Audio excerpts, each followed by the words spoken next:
There is a man with less skill, less strength, less intelligence than you, and he's winning. Why?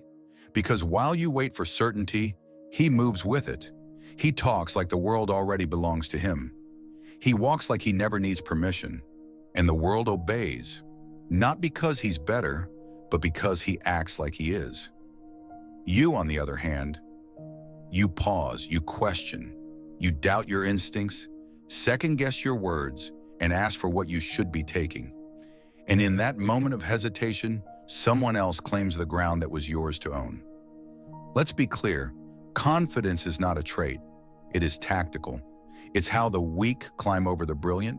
It's how the loud lead the wise. And it's why you feel stuck. This isn't motivation. This is reprogramming. This is the start of war. Inside your head, a full-scale removal of the obedient mind that was trained to behave. You weren't born hesitant. You were conditioned, taught to wait your turn, trained to seek permission, shaped by reward and punishment until you began to shrink yourself by default. That timid voice in your head, the one that whispers, "Play it safe," the one that worries about being liked, the one that says, "Don't be too much." That's not your voice. That's programming, and it's time to kill it, because until you destroy the inner servant, you will never become the ruler. Machiavelli didn't seek approval. He didn't explain. He didn't wait to be asked. He moved and the world adjusted. The bold always move first, and the bold win, even if they lack the skill. Because power doesn't follow talent, it follows certainty. Here's the first shift. Every time you feel the instinct to shrink, expand. Every time you feel the need to explain, pause. Every time you want to apologize, look them dead in the eyes. Why? Because dominance is born in resistance to your own weakness. Confidence is not something you feel, it's something you become through repetition, tension, and silence. You stop softening your words. You stop ending sentences like questions. You stop nodding to be agreeable. You start speaking like every word is a conclusion, not a request. This isn't charisma, this is command. When you talk, speak slowly. When you move, move deliberately. When you enter a room, let the air change. You're not here to impress. You're here to own the space through presence, not volume. The loud man is insecure. The quiet man, he's the threat. Because the one who says the least usually sees the most. You don't interrupt. You don't compete for attention. You watch. You listen. You analyze. The person who speaks first reveals their hand. The person who speaks last controls the outcome. Your silence becomes your sharpest weapon, because silence makes people uncomfortable. And in that discomfort, they start revealing themselves.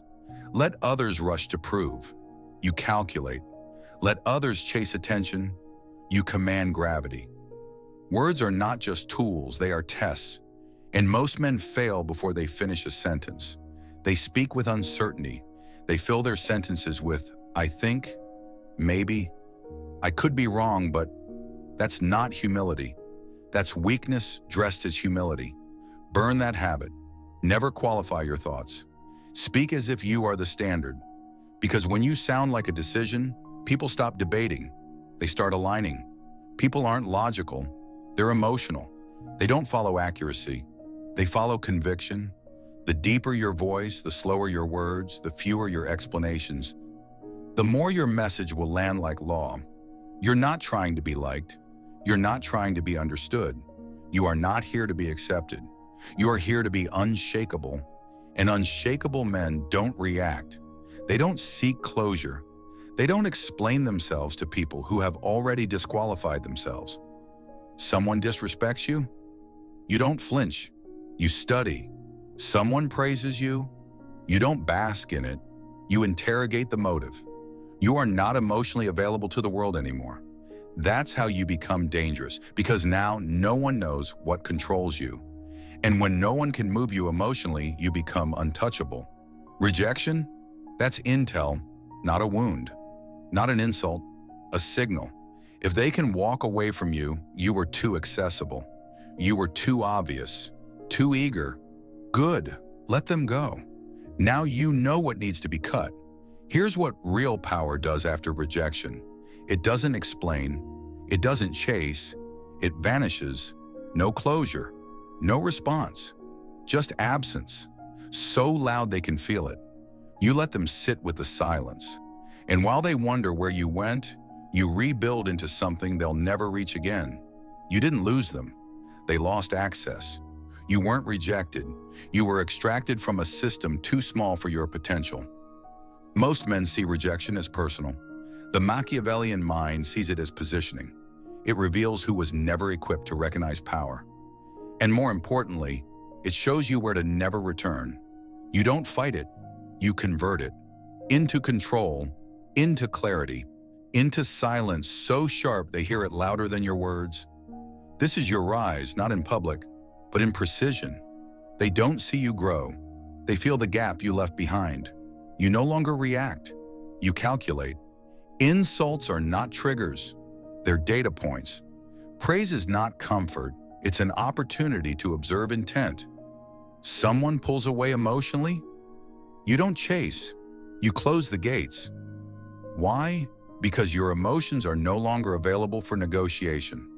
They don't belong to the public. They are internal assets, and you guard them like weapons in a vault.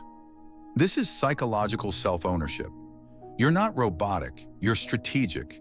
You feel everything, but act on nothing unless it moves the mission forward. This isn't about acting strong, it's about becoming unreachable. You don't need to control others. You control the only variable that matters, yourself. You kill the desire to be understood. You kill the urge to explain. You kill the fear of being misjudged. Why? Because the moment you want to be understood is the moment you become controllable. Powerful men don't explain. They move. They don't wait for clarity. They create direction. They don't need to be accepted. They make people regret not aligning sooner. Let your presence speak louder than any defense. You don't chase closure. You don't offer rebuttals. You don't give people the opportunity to misinterpret you twice. You become precise, cold. Not because you're heartless, but because you know the cost of being too available. You don't show anger, you show distance. You don't show pain, you show absence. Let them feel the cost of losing you in pure silence. Let them feel the power shift when you're no longer accessible. You don't return for revenge. You return when your evolution makes them uncomfortable. When your success is undeniable, not loud. When the space they thought you didn't belong in now belongs to you. And when that moment comes, you say nothing. You don't gloat. You don't flex. You make eye contact, or better, you don't even look at them. Because when you truly evolve, you don't rise to be seen. You rise to reshape the room. Most men lose because they win the surface battles, but lose the invisible war. They dress well, speak well, move well. But inside, they still panic when someone withdraws affection. They still spiral when they're ignored. They still break when they're misunderstood. That is not power. That is a fragile identity wearing a mask. The real war is inside, and until you master it, every success is temporary. You want to be feared? Start by becoming unmoved. No praise shifts your focus. No insult shakes your certainty. No silence disturbs your peace. Because once people realize you can't be emotionally moved, they stop trying to control you. They realize they're dealing with something uncontrollable. That's when they start respecting you. Not because you asked for it, but because they feel it in your lack of need. You don't announce your transformation. You don't demand recognition. You don't even declare revenge. You walk into rooms differently. Your silence pressurizes the atmosphere. Your calm stares pierce louder than arguments. You've stopped performing. Now you exist with dominance. Others notice the difference. They can't quite explain it, but they feel it. The absence of your need to prove has become the proof. This is not about confidence anymore. This is about dominance. Not loud, not chaotic, calculated. You've stopped being shaped. Now you shape the room. You set the rules. You control the tempo. You don't flinch. You don't explain. You don't shrink.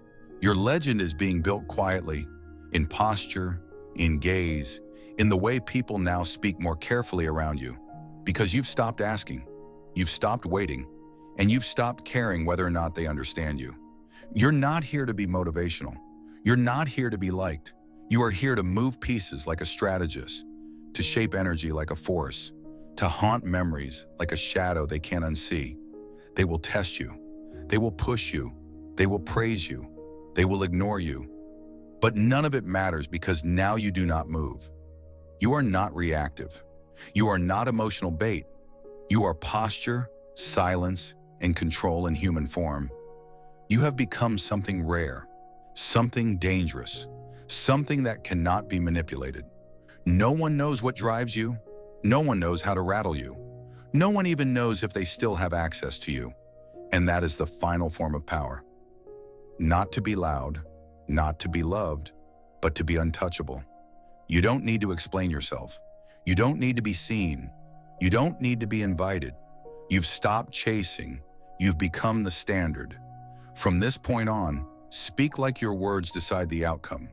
Move like your presence ends debates. And live like your silence says more than their shouting ever could. This isn't self-help. This is psychological warfare. And now, you are the weapon. If you've made it this far, you're not just scrolling, you're searching for something deeper. Thanks for trusting me with your mind. If this spoke to you, like the video, hit subscribe, and share it with someone who needs to reclaim their power. Until next time, stay sharp and think deeper.